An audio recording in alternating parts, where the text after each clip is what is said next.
खबर आ रही है उत्तर प्रदेश प्रयागराज से, जहां पर भाजपा सरकार में पीएफ रहे गुंडा और माफिया और हो रहे भ्रष्टाचार लेकर के समाजवादी पार्टी के कार्यकारी सदस्य बब्बन दुबे ने क्या कुछ कहा, आए सुनाते हैं उन्हीं की जुबानी।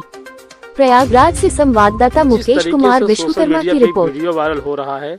सूबे के मुख्यमंत्री योगी आदित्यनाथ जी के लगातार बराबर चर्चे में है कि जो है सपा समाजवादी पार्टी जो गुंडों की पार्टी है, इसे लेके आप क्या कहेंगे? सबसे बड़ा गुंडा तो यूपी के मुख्यमंत्री हैं जी। इनसे बड़ा गुंडा पूरे भारत में कोई नहीं है। इनके ऊपर सैकड़ों मुकदमे लदे थे और डिप्टी सीएम के ऊपर न जाने कितने मुकदमे थे। और ये मुकदमा ये लोग सरकार बनी तो अपने से वापस ले लिए जी। अपने से वापस न लेते तो इनसे बड़ा कोई गुंडा था ही नहीं जी। लिखा पढ़ी में ये तो पूरा देश जानता है जी। और ये गुंडे की बात करते हैं, समाजवादी पार्टी की में गुंडे हैं, ये अति उत्साह में ज़्यादा बोल रहे हैं। इनको इतना ज़्यादा बोलना, ये योगी लोग कहते हैं योगी है महात्मा है, हमको तो कहीं से योगी महात्मा दिखते नहीं है जी।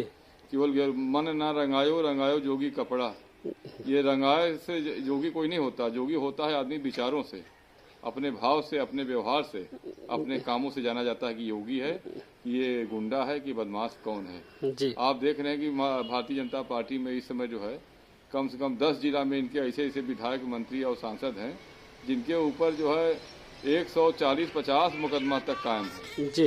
लेकिन वो बड़े लोग हैं, इसलिए उनकी गुंडई जो है अंदर छुप जा रही है। अगर कोई गरीब आदमी के ऊपर 2-4 धारा लगा भी है तो वो सबसे बड़ा प्रदेश का गुंडा हो जा रहा है। जब से इन बंदरों के हाथ लग गई है कटारें तो हादसों के दौर बढ़ गए पूरे देश में। और जब से गंदी मानसिकता के लोग बनने लगे प्रधानमंत्री, गृह मंत्री और सीआर भी घूमने लगे सिंसार के भेष में, आप ये समझ लीजिए कि ये इनसे बड़ा कोई गुंडा नहीं है धरती पर जो है। इनके पार्टी में न जाने ऐसे कितने गुंडा है जो आज इतने मुख्यमंत्री हुए, प्रधानमंत्री हुए, राष्ट्रपति भारत के हुए, बहुत बड़े नेता हुए, लाल बहादुर शास्त्री हुए, आज तक किसी ने किसी का मकान नहीं गिराया था। ये संविधान को अपने हाथ में ले लेते हैं, कानून को अपने हाथ में ले लेते हैं, यही वकील बन जाते हैं, यही जो है जज बन जाते हैं, यही फैसला दे देते हैं। तो ये न्यायपालिका किस काम की हमारी है जो यहाँ बैठी हुई है?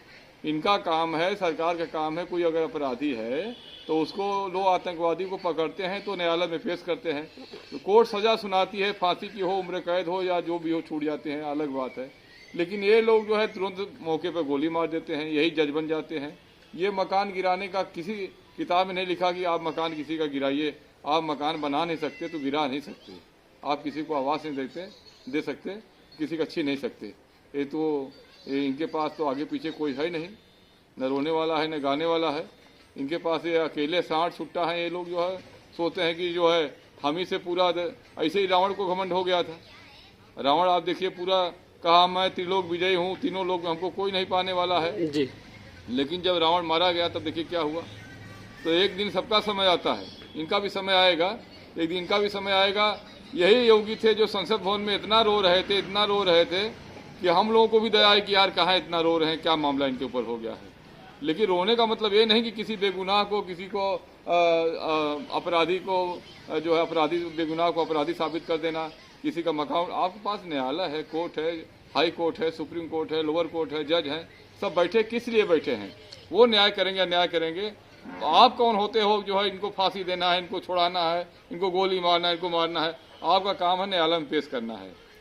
बाबा ने कहा है कि मैंने माफियाओं को मिट्टी मिला दिया है। अरे देखिए, माटी का है कुम्हार से, सुनिए हमारी बात जी। तू क्या रूधे मोही, एक दिन ऐसा आएगा कि मैं रुधूंगी तो ही। बाबा हो चाहे ढाबा हो चाहे काबा हो चाहे कोई भी हो, एक दिन सबको मट्टी में मिलना है। ये का सीधे जाएंगे, त्रिशंकु है क्या कि चले जाएंगे ऊपर सीधा जो है आसमान में सीधा चले, स्वर्ग में चले जाएंगे, शरीर से ही चले जाएंगे जी। वो भी नहीं जा पाया था, उसको भी लोग रोक दिए थे जिसका शंख बना हुआ है जी सर। तो ये कैसे चले जाएंगे? इनको भी मट्टी मिलना है।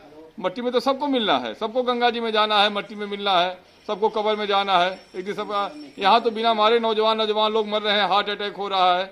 जब से कोरोना काल में इन लोगों ने इंजेक्शन लगाया सबको जो है, तब से जो है हार्ट अटैक की बाढ़ आ गई। इस पर कभी बहस नहीं करेंगे।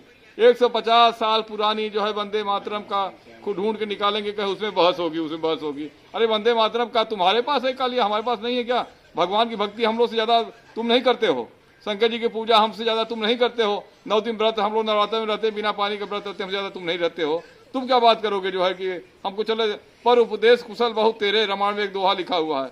दूसरे को बड़ा उपदेश देते हैं और जब यदि सरकार से उतर जाएंगे, इनके पास भागने के लिए रास्ता नहीं मिलेगा, कहाँ जाएंगे ये, पहले अपना सोचें, ये आगे पीछे कहाँ जाएंगे। जो है इतना कांटा बो दिए हैं कि ये कहीं कि नहीं है। मुसलमान विरोध करते हैं, वही वो सऊदी अरब में जाते हैं तो वहाँ शीश नवाते हैं, वही ईरान में जाते हैं तो सलामी ठोकते हैं, वही जाते हैं मुस्लिम कंट्री में तो वहाँ मलेशिया में जो है वहाँ गुणगान करते हैं। तो हमारा हिंदू मुस्लिम सिख ईसाई हम लोग आपस में भाई भाई, हम लोग का देश एक है।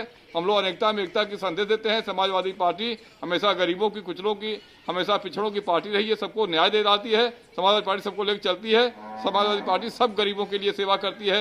जय हिंद, जय भारत, जय समाजवाद। मैं बब्बन दुबे, प्रयागराज और करछना प्रभारी और प्रदेश कार्यकारिणी सदस्य।